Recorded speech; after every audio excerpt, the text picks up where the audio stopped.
장차 우리가 이곳에 들어갈 그곳은 전번 주에 1절에서 그랬죠. 생명수의 생명수 강물이 흐르는 것이다. 생명수가 흐르는 것이다. 이 지구촌의 최초의 강물이 흐르는 파란지는 에덴 동산에서 성경에 기록되어 있습니다. 그래서 네 강이 흘렀다고 하는데 그 물과 비교할 수 없는 생명수의 강물입니다. 이 강물은 영어 번역에 pure river라는 번역을 했습니다. pure라는 단어는 여러분이 금을 말할 때 정금, 순금 이렇게 99.9%를 말할 때에 pure gold라는 단어의 번역을 합니다. 이와 같이 새 하늘과 새 땅에 흐르는 생명수의 강물도 pure river 그랬습니다.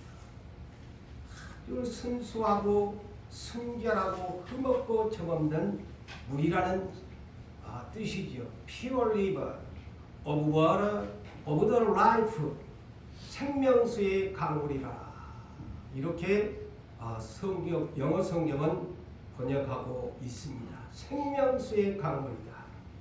그런데 이거 어디에서 흘러나오느냐? 이 지구의 인류를 시작할 때는 에덴 동산에서 이 물이 발원을 했지만 부활해서 올 신령한 몸으로 우리가 살아야 할 새 예루살렘 거룩한 도시에서 흐르는 강물은 하나님과 어린 양의 보좌로부터 흘러나온다. 전혀 다른 물이라는 것을 상식적으로 우리가 이해하면서 말씀을 들어줘야 되겠습니다. 그러면서 오늘 본문 2절에 이 생명수의 강물이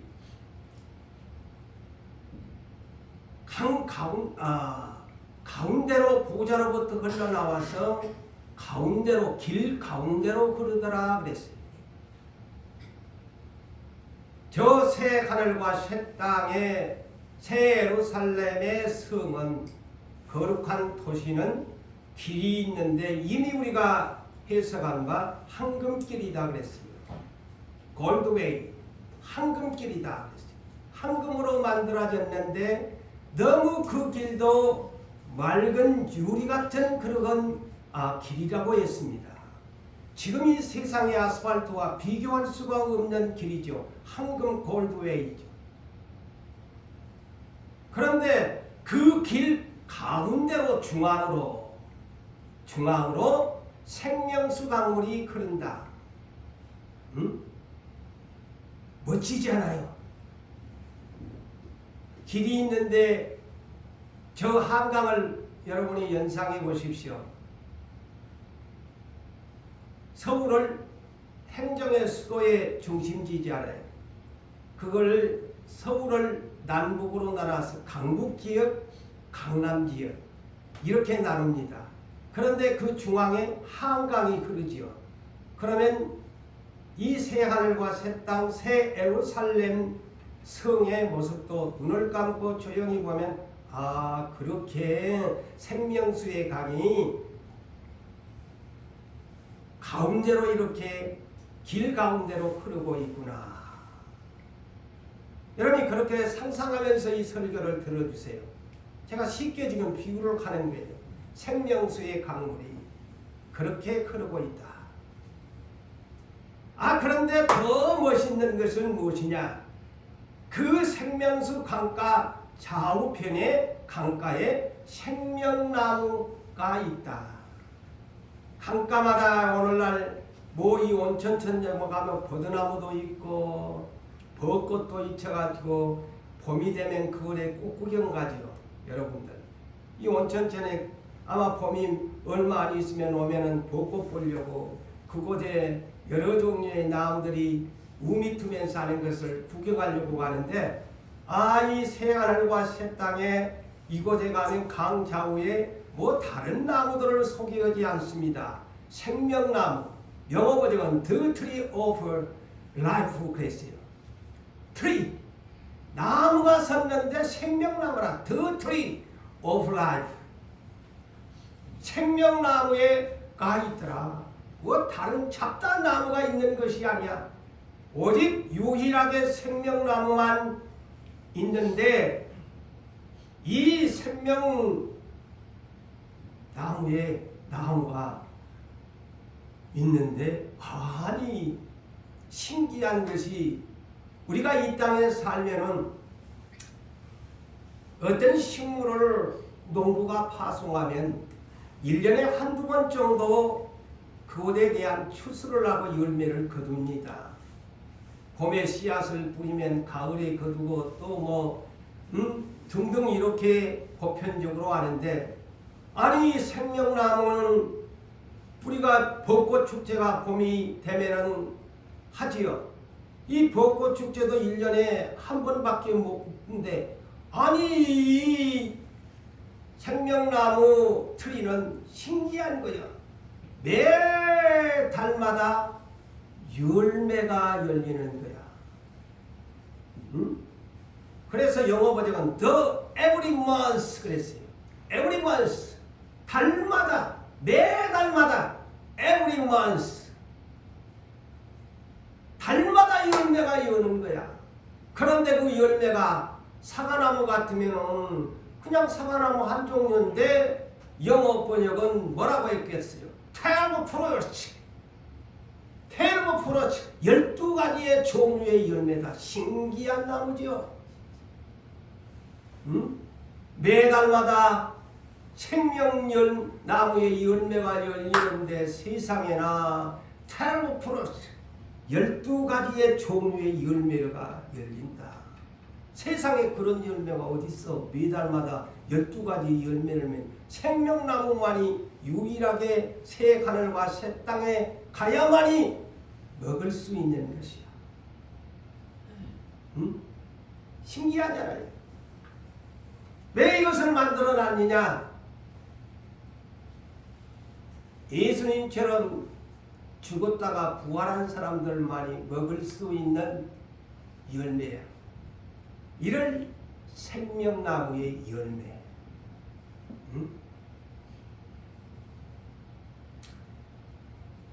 우리 하나님께서 첫째 사람 아담을 만들어 놓고서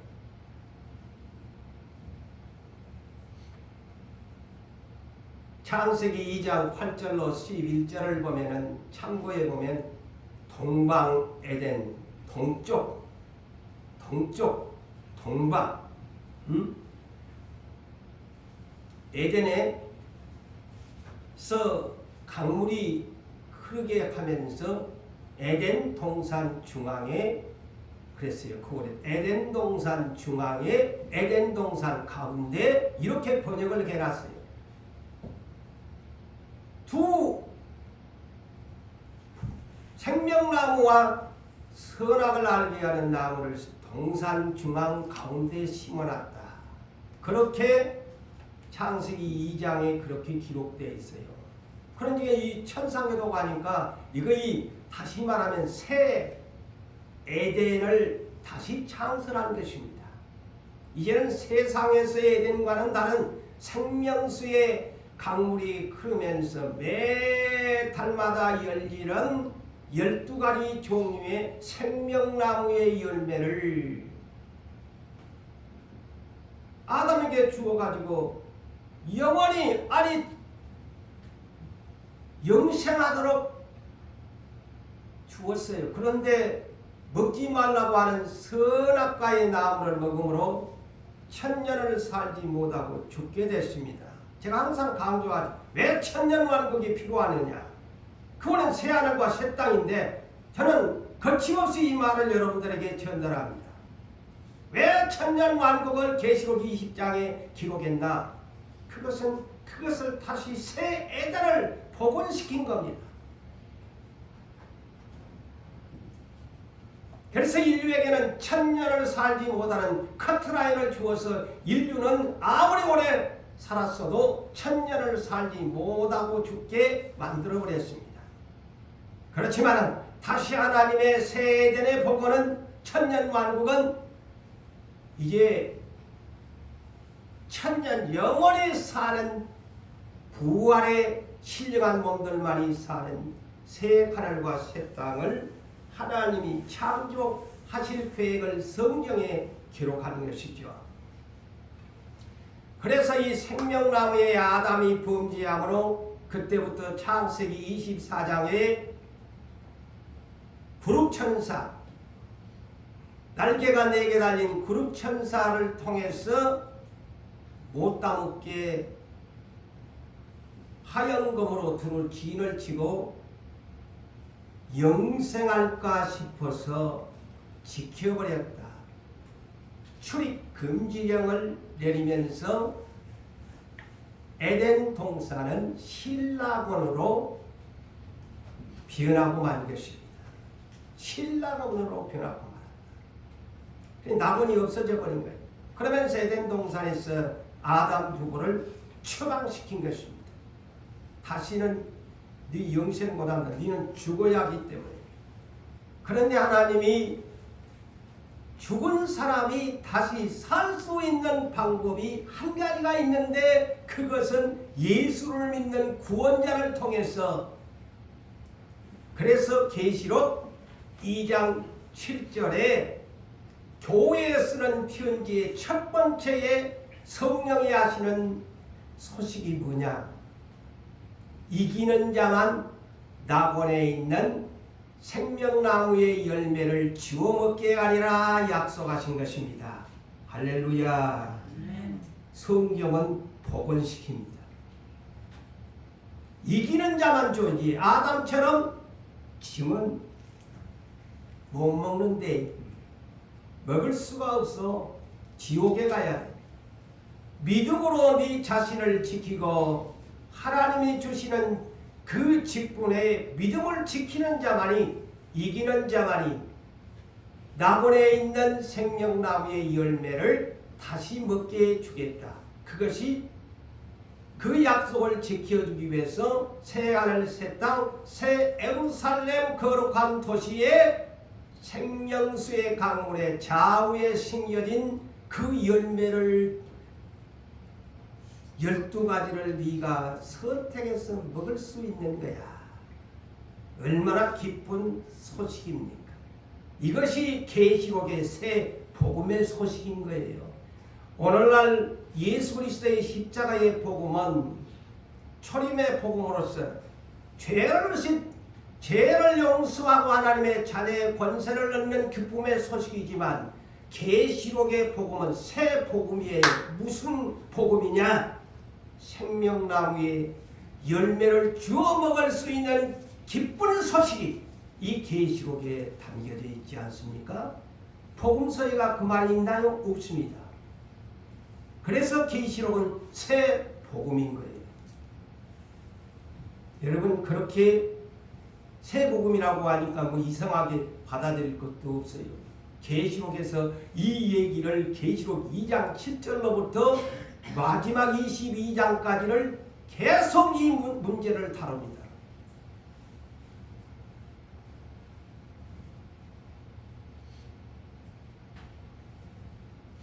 사랑하는 성도 여러분, 그런데 또 이 생명나무의 2절을 보세요.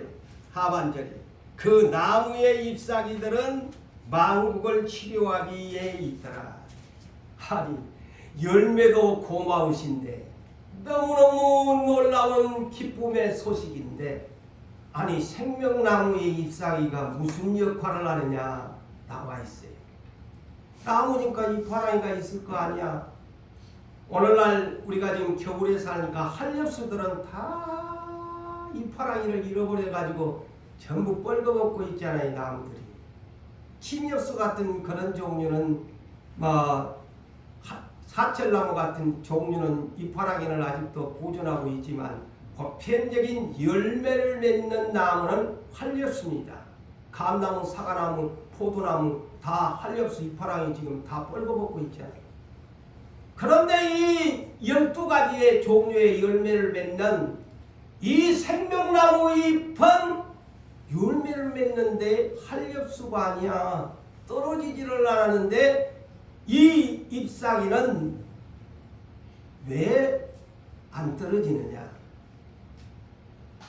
왜 잎사귀가 존재하느냐? 참 재미진 얘기를 이 문장에서 합니다. 만국을 치료하기 위해서이다. 만국을, 새 하늘과 새 땅을 만국이라고 합니다. 그리고 새 예루살렘 거룩한 도시는 우리로 말할 것 같으면 한국으로 비교하면 행정의 중심지 수도권을 얘기하는 것입니다. 그렇게 여러분이 이해하십시오. 그런데 이 생명나무 잎사귀,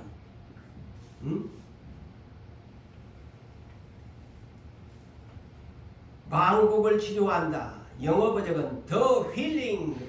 자, 여러분 오늘날 힐링이라는 영어 단어를 많이 오늘날 건강 프로에서 사용합니다. 여러분도 힐링하려고 한다. 그게 건강이라는 뜻이죠.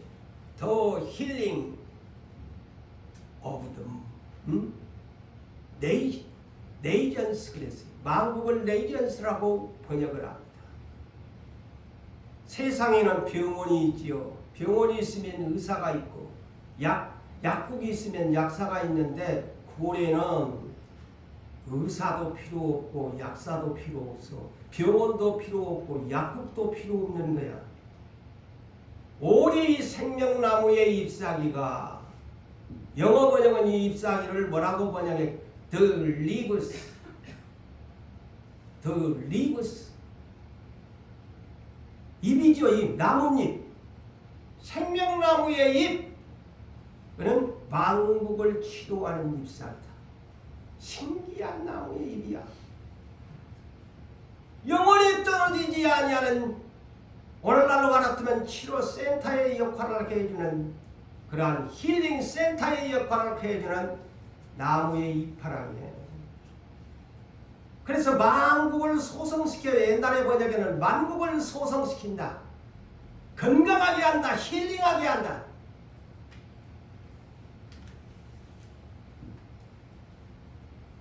그리고 이제 3절로 갈까요? 이거는 저주가 없는 것이야. 다시 저주가 없다 그랬어요.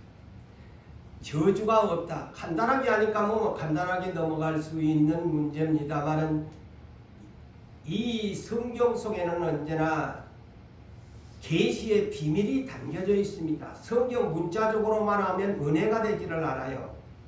영적인 그 단어에 숨겨진 비밀들을 찾아야 더 은혜가 됩니다.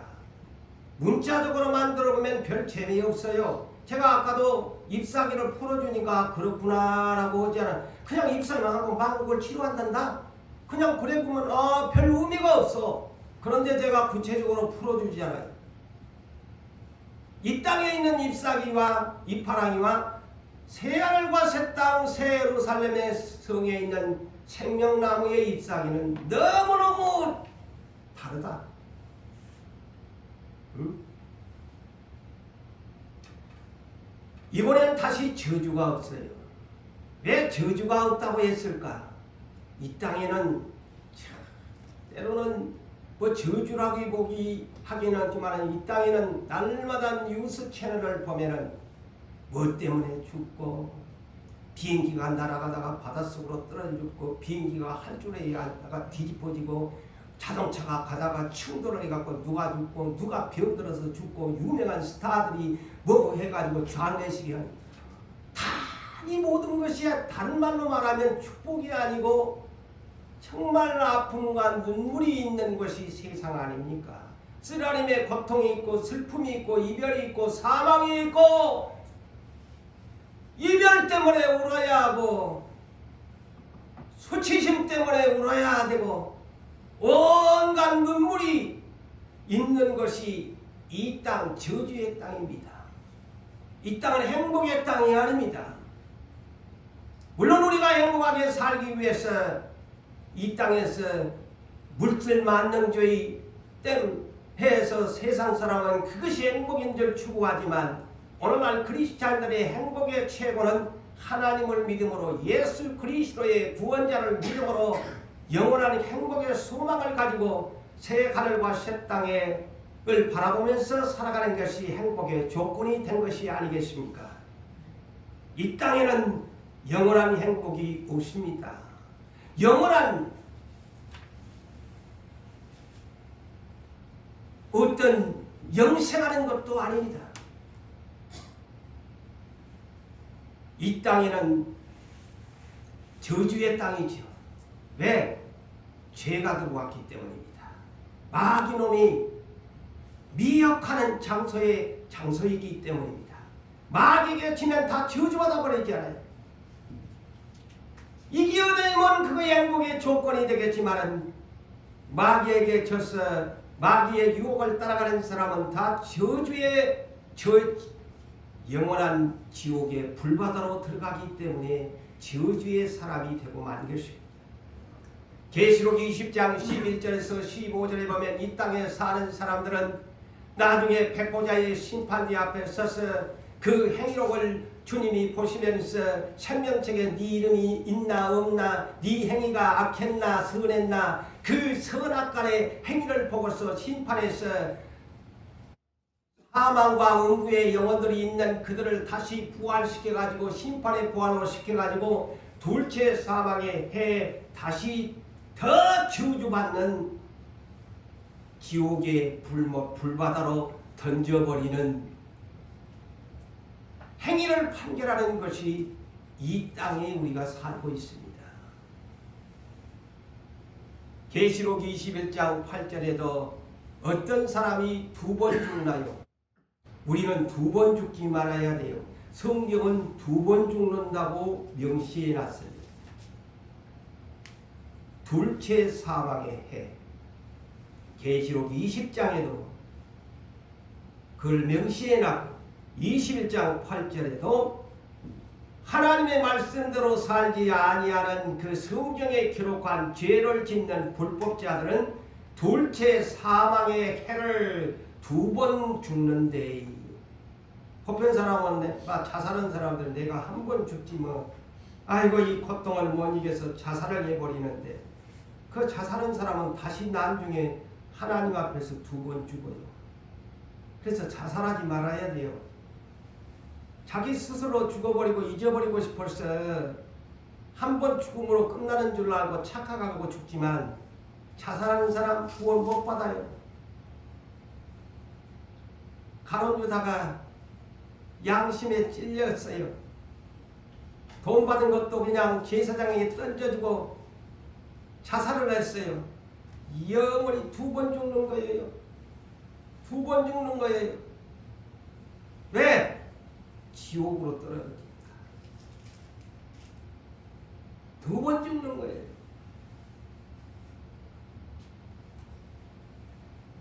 그런데 새 하늘과 새 땅, 새 예루살렘 하나님의 보좌와 어린 양의 보좌에서 흘러나오는 생명수의 샘물을 강가의 생명나무의 열매를 먹고 하나님이 주시는 만나를 새로운 만나를 먹게 되어지는 사람은 줄이지 않는다고 했어요. 배고프지 않는다는 겁니다. 목마르지 않는다고 합니다. 다시 저주가 없습니다. 그래서 그곳에 가면 세상에서 온갖 수치의 눈물, 고통의 눈물, 아픔의 눈물, 질병의 눈물, 온갖 눈물을 흘리면서 참으면서 살았던 모든 눈물을 다 닦아주시면서 처음 것들이 다 지나갔다. 처음 것들 네가 세상에서 살면서 고생하면서 흘렸던 모든 눈물이 다 지나갔다. 이제는 네 원에서는 평강과 기쁨으로 사는 것이란다. 이별이 없단다. 헤어짐이 없단다. 질병이 없단다. 주림이 없단다. 돈 걱정 없고 카드 막아야 할 걱정도 없고 빚 갚아야 할 걱정도 없고 이번에는 하나님이 다 보장하는 것이다.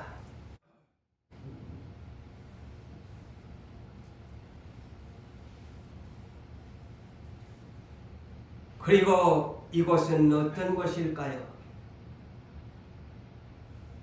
하나님과 직접 대면하는 곳입니다. 직접 대면해요.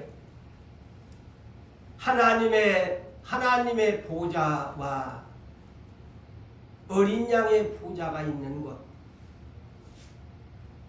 지금은 간접적인 대면 예배를 지금 드리고 있지요.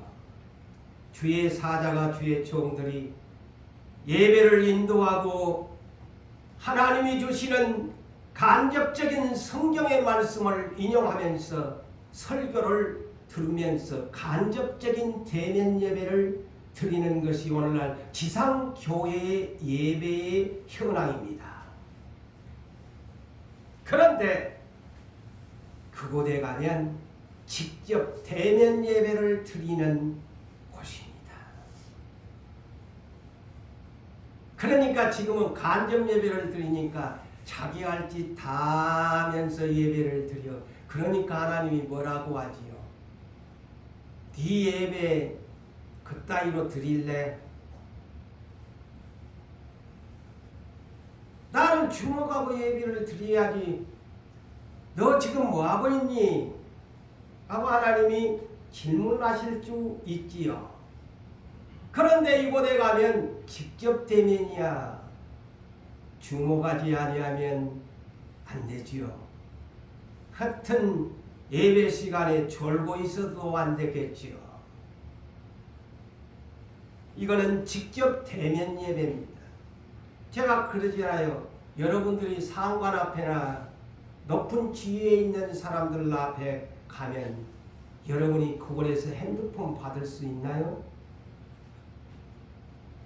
잠깐 해놓고 나 밖에 가서 전화 좀 받고 올게요 하는 사람 있을까요? 뭐 별 볼 일 없이 여기는 사람 앞에서는 그렇게 여러분의 자세를 취할 수 있겠지만은 좀 높은 지위에 있는 상관 앞에서는 그렇게 못할 거요. 나 같아도. 그래요 안 그래요? 그런데 우리는 예배 시간에 전화가 오면 하나님은 차선이고 전화 온 사람이 더 우선이야. 그래서 여보세요 하고 막 문 열고 저 나가더라고. 오늘날 우리의 예배의 자세가 그렇습니다. 제가 찍어줘야지요. 예배 오면 핸드폰을 죽여놓고 설령 번쩍번쩍 해도 예배 마치고 할 수 있잖아요. 집에 불난 것 아닌 이상에는, 급한 사건 아닌 이상에는 얼마든지 상대가 믿을 수 있잖아요. 내가 예배 드리다 보니 그랬습니다. 그래서 이제 전화 드립니다 하면 누가 다 이해하죠.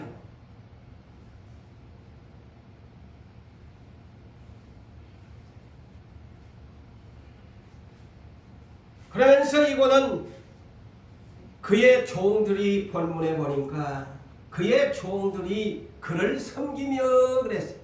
여기는 아들들이 분명히 가면은 하나님의 아들들이라고 하나님이 계시록 21장 7절에는 상속자 하나님의 아들이다 했는데 여기에는 또 이렇게 종들이라고 영어 번역은 servant 번역을 해놨지. 종입니다. 왜 종으로 했느냐? 오해하지 마세요. 그곳에 가도 만왕의 왕이신 예수 그리스도, 만주의 주가 되시는 주님 어린 양, 그분이 주인이기 때문에 주종의 관계를 잃지 말라는 것이죠. 아들이시면서도 그곳에 가서 질서를 따라 주종의 관계다. 그래서 종들이 섬기며 그랬어요. 이 섬기며 영어 번역을 보니까 서비스라는 번역을 했습니다. 서비스. 그래서 우리나라 번역은 섬기며 그랬어요. 오늘날도 여러분 이 예배가 서비스, 때로는 월십 서비스라고 하죠. 찬양하고 예배하고 그곳에 가면 경배하고 만왕의 왕 주 예수 그리스도를 서비스하면서 섬기는 그러한 것이 또 새 하늘 새 땅입니다. 오해하지 마세요. 그곳에 가면 버릇없이 아이고 나도 아들인데 당신이나 나는 하나님 아들인데 같은 동등이다 하고 하는 것을 왜 이렇게 종들이라고 했을까? 저도 기도하면서 아 그렇구나. 동등의 그런 질서상의 문제가 있다는 것을 미리 가르쳐 준 거예요. 천사들도 섬기잖아요. 예수와 천사들처럼 너희도 부활하여 올라오지만 섬겨야 된다. 서비스해야 된다. 자, 4절을 볼까요? 아까도 얘기했지만은 그의 얼굴을 볼 것이다. 야, 마침내 기다리고 기다리던 내 사랑하는 남편, 내 사랑하는 신랑, 마침내 그곳에 가야만이 얼굴을 본다. 지금은 뭐 간접적으로 꿈을 통해서 저도 지나간 날 환상을 기도 가운데 봤을 때도 이런 모습으로의 보았어요. 그림처럼 머리가 기면서 사람의 얼굴을 가진 그런 모습이거든요. 간접적인 환상이나 꿈을 통해서 이렇게 볼 수가 있었죠. 그런데 진짜 얼굴을 그곳에 가면 본다는 겁니다. 자, 구약시대의 선지자들과 하나님의 계시의 말씀을 때로는 환상을 보고 계시를 받았던 선지자들과 의인들이 무척이나 하나님의 얼굴 배우기를 간청했습니다. 그 대표적인 사람이 모세였죠. 모세는 이스라엘에서는 넘버원의 선지자라고 일컫습니다. 왜? 그분이 두 돌판의 십계명과 율법을 받았기 때문입니다. 물도 마시지 아니하고 40일 동안을 금식하면서 두 번을 시내산에 올라가서 하나님의 십계명의 두 돌판과 율법을 받은 사람이기 때문입니다. 그런데 그분이 40일 동안 하나님과의 직접 얼굴을 배웠을까요? 아닙니다. 다른 서신을 보면 천사가 여호와를 대신해서 그 성경 자체를 읽어보면 여호와께서 말씀하시기를 그랬는데 사실은 그 장소에 불이 막 나와서 바위에 글을 새길 때 모세야 음성은 들렸지만 천사가 대신한 것입니다, 여러분. 그래서 모세의 율법은 천사가 하나님의 말씀을 대언한 것입니다. 이것을 여러분이 아셔야 돼요. 히브리서에도 그렇게 기록되어 있어요. 직접 하나님이 나타난 걸로 생각하시면 안 돼요. 항상 하나님은 천사들을 보내잖아요. 그러니까 모세가 40일 동안 안 내려오니까 밑에서는 모세가 죽었는갑다. 아니 우리를 이곳에다 데려다 놓고 가나안 땅으로 데리고 간다지만 우리를 누가 인도하나? 야, 이스라엘 민족이 그냥 혼란해. 우리나라 지금 현재처럼 아니 대빵이 없으니 대통령이 없으니까 혼란에 빠진 것처럼 혼란에 빠져버리는 거예요. 그러니까 이 사람들이 혼란에 빠져버리니까 무슨 생각을 했나? 우리를 인도할 신을 만들자. 여호와의 신을 만들자. 뜻은 좋았는데 하나님이 무슨 형상이 누구 사람 눈에 보이는 것이 아니야. 영이라서 절대로 안 보여. 그것을 여러분 염두에 기억하시고 설교를 들으세요. 오늘날 세상의 종교는 나무나 돌이나 온갖 종류를 다 만들어 놓고 바다에 있는 용왕신 막 용대가리를 막 만들어 놓고 그것이 자기들의 신이라고 한 하나님은 절대 형상을 만들어 놓고 섬기라고 하나님 아니에요. 네? 그런데 금송아지를 만들어 놓고 가나안 땅으로 우리를 인도할 금신이야. 응? 금송아지를 만들어 놓고 축제가 벌린 것이 아닙니까? 그러니 하나님이 진노를 한 거예요. 무식한 백성이야. 한마디로 하나님이 그래서 막 화가 나가지고 모세도 화가 나가지고 십계명을 그냥 두드러 깨버렸지 않아요. 금송아지 위에다 던져가지고. 그래서 다시 40일을 올라가잖아요. 그러니까 이제 하나님이 모세한테 속 얘기를 하잖아요. 나 이제 안 갈란다. 저놈의 무지한 백성. 나 기분 나쁘다.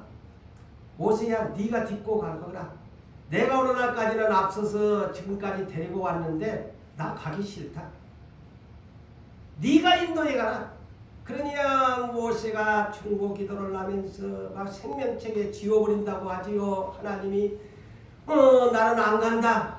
하나님이 안 간다고 하잖아요. 더 이상 안 가겠다는 거예요. 안 가겠다.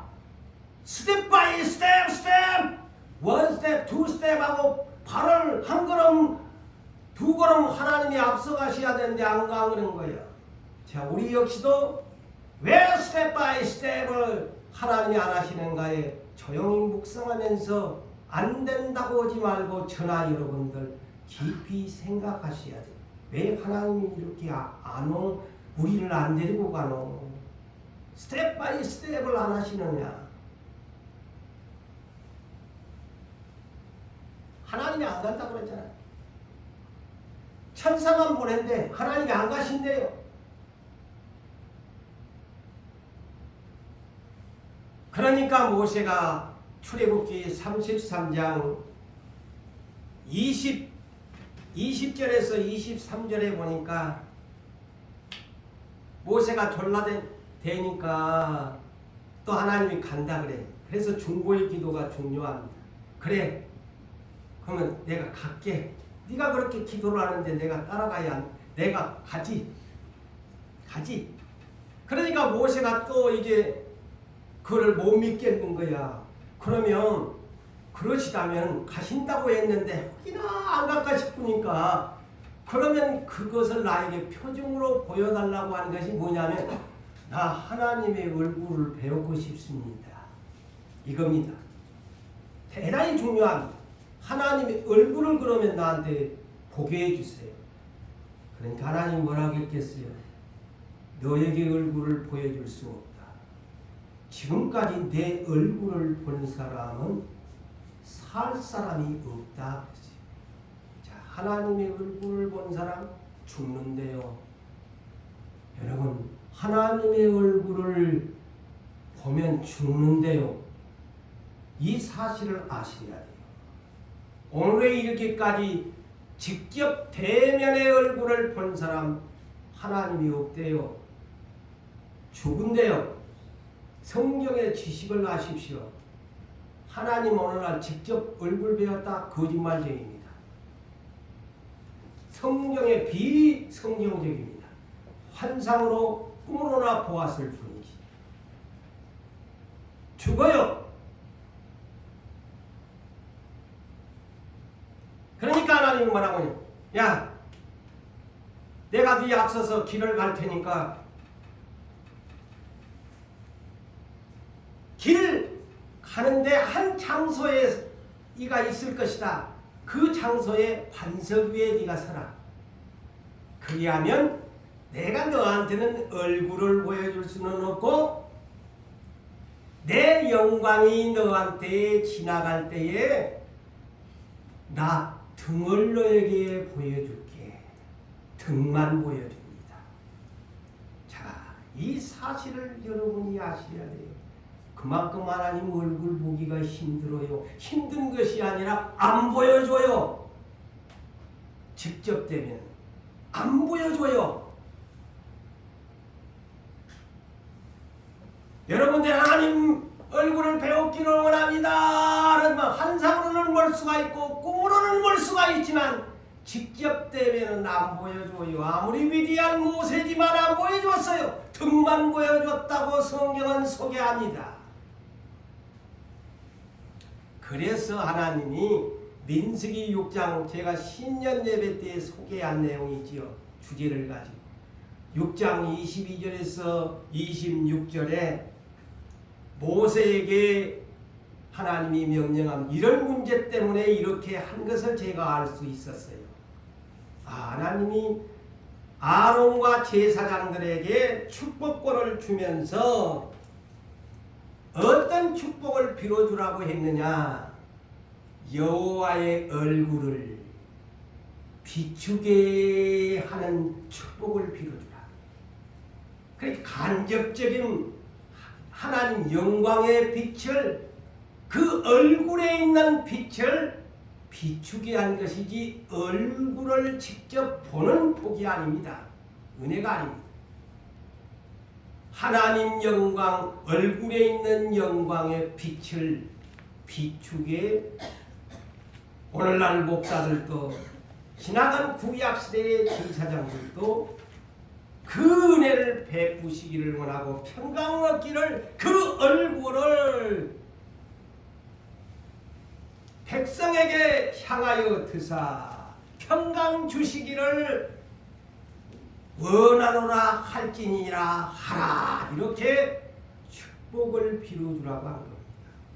그래서 직접 얼굴은 볼 수가 없으니까 간접적인, 오늘날로 말하면 영적인 예수 그리스도의 얼굴에 있는 하나님의 영광을 아는 빛을 그 사람들에게 비추도록 목사들은 축복을 빌어줘라.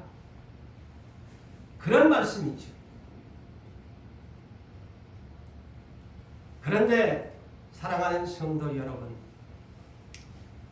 예배를 드리고 기도하는 사람들이 매일같이 예배를 드리고 기도하시는 사랑하는 성도 여러분들이요, 한 가지 성경에서 주의하고 있습니다. 이 주의에 이 경고를 농담으로 받지 마십시오. 기도하시는 분들, 예배 드리는 여러분들 꼭 주의하세요. 이사야 1장 12절로 15절에 매일 여러분들이 예배를 드릴 때마다 여러분들이 헌금을 가지고 온다고 합시다. 구약시대의 선지자 이사를 통해서 예언된 말씀이지만 너희가 무수한 재물을, 헛된 재물을 가져오지 마라. 성전의 마당만 밟을 뿐이다. 왜냐? 회개가 없으면 우리 제사를 드리면서 많은 짐승을 잡아 하나님께 번제를 드리고 화목제물을 드리고 한다고 할지라도 진정한 회개의 행동으로 옮겨지지 아니하는 그러한 예배와 기도는 1장 15절에 중요한 말씀을 했습니다. 너희가 많이 기도할지라도 예배에 빠짐없이 너희가 애물을 제물을 드린다고 할지라도 나는 그것을 원하는 것이 목적이 아니다. 뭐냐? 회개하라. 나와 함께 나와서 진정한 변론, 너희의 주홍같이 만성적인 죄 회개하기를 원한다. 그러면서 뭐라고 했느냐? 내 눈을, 그런 사람이 오면은 내 눈을 가리우겠다. 다른 말로 내 얼굴에서 나는 영광의 빛을 너희에게, 우리 손을 펼치면서 손을 들고 주여 주여 할지라도, 많이 기도할지라도 내가 듣지 아니하리라. 그래서 항상 기도할 때 저나 여러분들 이 교회에 올라오시면, 기도하러 올라오시면 항상 먼저 여러분 자신을 먼저 내가 무엇이 잘못되어 있는가를 무조건 들이대고 안 준다고만 땡깡 놓지 마시고요. 내가 무엇을 지금 잘못했는가를 감각 있게 하나님께 토설하면서 입으로 했다면 행동으로 옮겨야 진정한 회개입니다. 그의 회개에 합당한 열매 세례 요한이 외치는 메시지입니다. 입으로만 맨날 잘못했다고 용서해 주세요. 행동을 안 옮기면 반쪽짜리밖에 안 돼. 쉽게 얘기하면 반쪽짜리 얘기밖에 안 돼.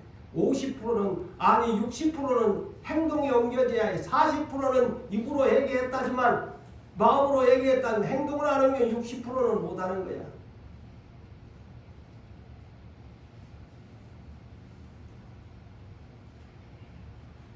하나님의 얼굴을 본 사람들이 복이 있습니다. 그런데 2000년 전에 육체로 오신 하나님의 얼굴을 본 사람들이 있었지요. 대표적인 12제자입니다.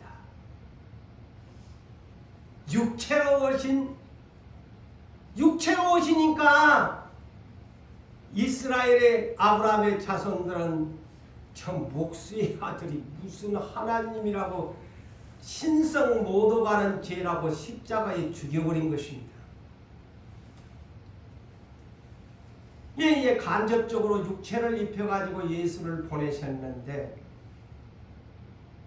제자들은 주는 그리스도요 하나님의 아들이십니다. 고백을 하잖아요. 그러니까 마태복음 13장 13절에서 17절에 이러한 제자들을 향해서 이스라엘과 비교를 합니다. 자, 하나님이 선택한 저 이스라엘 백성들은 내가 이렇게 말씀을 전파하는데 복음을 전하는데 전부 기가 먹은 난청자들이다. 듣지는 못한다. 아니 눈은 멀쩡하게 떴는데 내가 하나님의 형상을 입고 이렇게 왔는데도 나를 보지를 못한다. 맹인들이다. 그리고 그 안에 성령도 영인데 그 안에 영이 뭐냐면 우리 마음 자체가 영인데 그 마음이 영이 더러워져 가지고 그 마음의 영이 더러워져 가지고 마음이 완고한 거야. 감각이 없어. 말씀을 들려주는데 감각이 없어요. 나병 환자가 감각이 없어서 손이 떨어졌는지 기가 떨어졌는지 꼬집 얹었는지 모르는 것처럼 마음이 감각이 없다. 그런데 너희들은 너희 눈으로 나를 봄으로 복되도다. 보세요. 이것의 차이점입니다. 육체로 오셨는데 하나님의 얼굴로 믿는 겁니다. 목수의 아들의 얼굴로 왔는데 하나님의 형상으로 보는 겁니다. 그래서 복이 있다는 겁니다. 그러면서 뭐라고 합니까? 많은 선지자들과 의인들이 나 보기를 원했지만 보지 못했다. 자, 예수님이 모세처럼 언급하잖아요. 그런데 너희는 봄으로 복이 있다. 예수의 얼굴을 보는 사람은 복이 있습니다. 할렐루야. 아멘.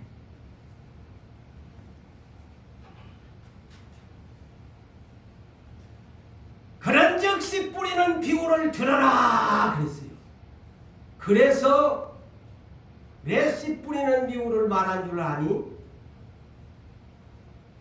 못 들을 사람 못 듣게 하려고, 못 본 사람 못 보게 하려고, 고침을 받을까 내가 두려워서 이미 내가 저서는 카트라인의 이스라엘 민족은 잘라냈다. 그래서 씨 뿌리는 비유로, 그래서 여러분 참 의미심장한 메시지입니다. 이 씨 뿌리는 비유가 제자들한테 비밀을 가르쳐줘. 왜 씨 뿌리는 비유를 한 줄 아니? 아마 쉽게 얘기하기 위해서. 그렇게 이 성경 씨 뿌리는 비유를 얘기하면 안 됩니다. 다 예수님의 비유는요, 그 비유 중에 예수 그리스도의 계시의 비밀이 숨겨져 있다는 사실의 비유입니다. 그래서 이 씨 뿌리는 비유도 숨겨진 비밀인데 너희는 들음으로 복이 있다. 초림의 예수의 이 씨 뿌리는 비유를 너희는 들었으니 복이 있고 나를 봄으로 복이 있고, 오늘날 마지막 재림의 날 또한 성령의 소리를 계시록 2장과 3장에 온 지상의 교회에 성령이 교회들에게 하시는 말씀을 들을지니라. 마지막 때에 이 말씀에 새 복음의 계시록의 말씀을 귀가 열려 듣는 자는 복이 있습니다.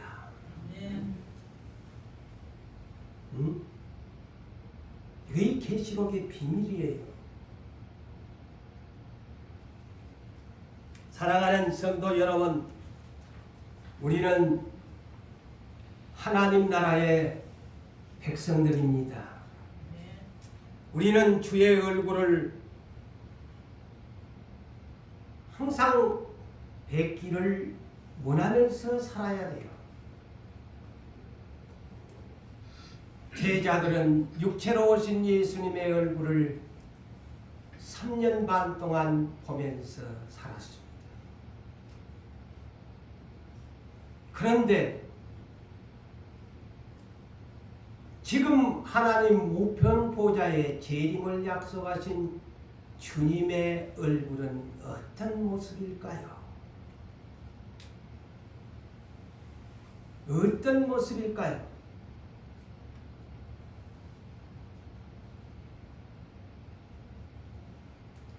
계시록 1장 13절에서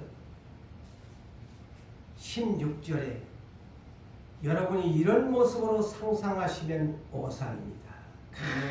오해입니다. 이 그림의 이 성화는 지상에 오셨을 때의 초림 때의 육체를 입은 모습입니다.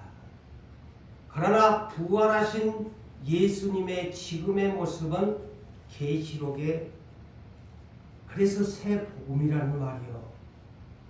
이제 이해가 되죠. 새 복음이라는 뜻이요.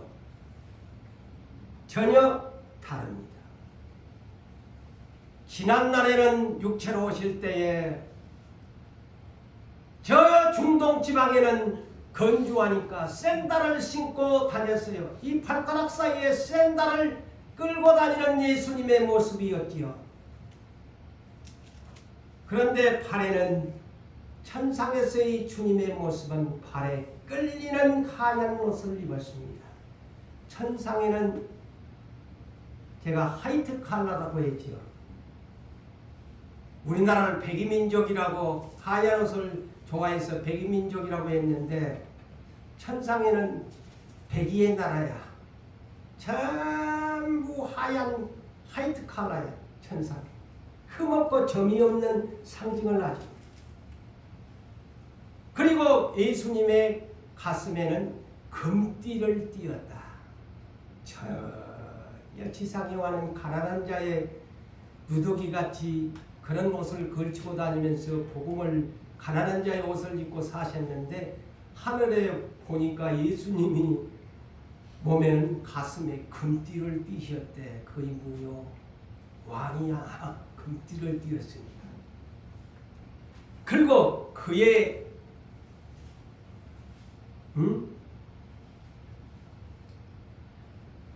헤어 컬러는 어떤 색깔이었을까? 이 지상에는 모든 인종에 따라 헤어 컬러가 갈색도 있고 검은색도 있고 또 나이가 들면 하얀색도 있고 검정색도 있는데 예수님의 이 헤어 컬러는 그의 머리털이 희기가 양털과 같이 희고 하늘에서 펄펄 날리는 눈 스노우 같이 하얗더라. 그리고 예수님의 이 두 눈은 아이스는 불꽃 같다. 전혀 다르지요. 불꽃 같은 눈이래요. 딴판이에요. 그리고 예수님이 지난날에는 샌달을 육체로 오실 때는 중동지방에서 사셔서 건조한 땅에 샌달을 신고 다녔는데, 아니 이곳에서는 예수님의 발에 신발은 뭘까? 불로 단련한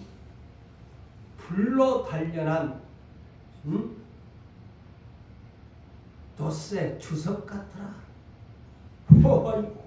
돛새 말이야. 참 우리가 상상하는 거하고 너무 다르잖아요. 돛새 말이야.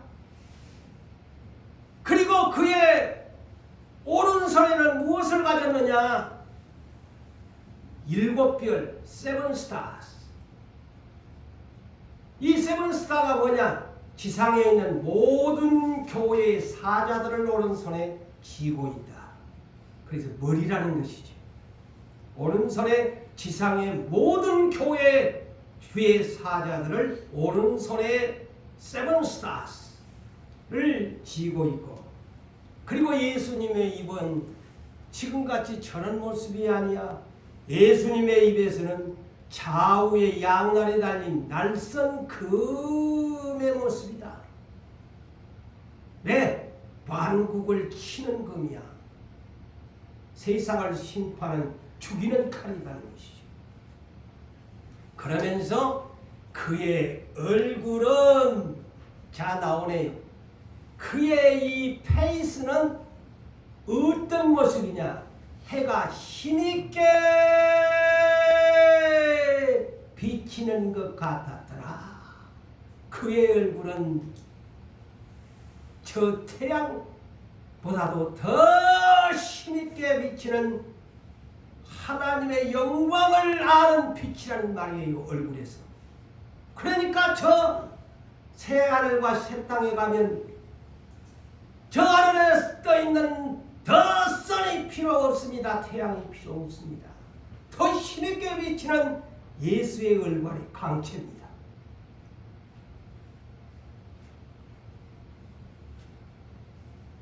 그래서 계시록 21장 23절에 예루살렘 이 거룩한 도시에는 해와 달 빛이 쓸데없고 이는 하나님의 영광이 비치고 어린 양이 그 등불이 되심이라. 사랑하는 성도 여러분, 말씀을 냈습니다.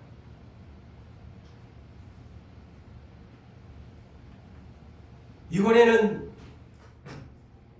우리가 그토록 보고 싶고 그토록 만나고 싶고 그리워하던 얼굴을 배우는 것이 영어로 face to face, 대면하는 것이 천국입니다. 여러분, 우리의 신랑 남편 예수를 만나고 싶으세요? 그러면 이기십시오.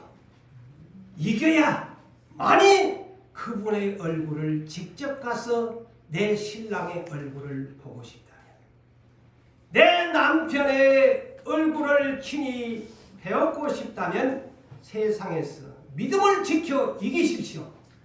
그리하면 그분의 얼굴을 볼 것이요. 볼 것이요. 라는 이 말씀을 깊이 새기면서 새 하늘과 새 땅, 새 예루살렘 거룩한 도시에 입성하시기를 오늘도 사모하고 사모하시는 여러분 되시기를 주의 이름으로 축복합니다.